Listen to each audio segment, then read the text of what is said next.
நாகை மாவட்டம் வேதாரண்யத்தில் அதிகாலை முதலே கடல் நீர் சுமார் 100 மீட்டர் தூரத்திற்கு உள்வாங்கியிருப்பதால் மீனவர்கள் அச்சமடைந்துள்ளனர். செய்தியாளர் கார்த்திகேயன் இது தொடர்பான கூடுதல் தகவல்களை வழங்குகிறார். கேட்கலாம்.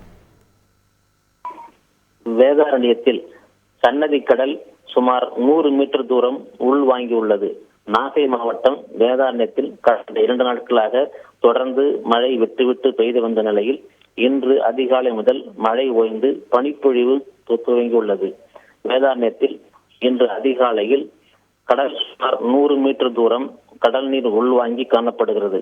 கடல் நீர் உள்வாங்கிய பகுதியில் சுமார் 3 தூரத்திற்கு 4 அடி முதல் 5 அடி வரை சேரும் சகதியமாக காணப்படுகிறது. கடலில் சேரும் சகதியமாக காணப்படுவதால் மீனவர்களும் பொதுமக்களும் கடலில் இறங்க முடியாத சூழ்நிலை ஏற்பட்டுள்ளது. மேலும் கடலில் அலைகள் இன்றி அமைதியாக காணப்படுகிறது. கடல் நீர் உள்வாங்கியதால் மீனவர்களும் பொதுமக்களும் அச்சமடைந்துள்ளனர். வழக்கமாக பருவநிலை மாற்றம் காரணமாக இந்த கடல் உள்வாங்கியிருப்பதாகவும் ஓரிரு நாளில் காற்று வீச தொடங்கி அலைகள் அடித்தால் சேறுகள் உள்வாங்கிவிடும் என மீனவர்கள் தெரிவித்தனர். தகவல்களுக்கு நன்றி கார்த்திகேயன். செய்திகளை உடனுக்குடன் தெரிந்து கொள்ள உடனே சப்ஸ்கிரைப் பண்ணுங்க.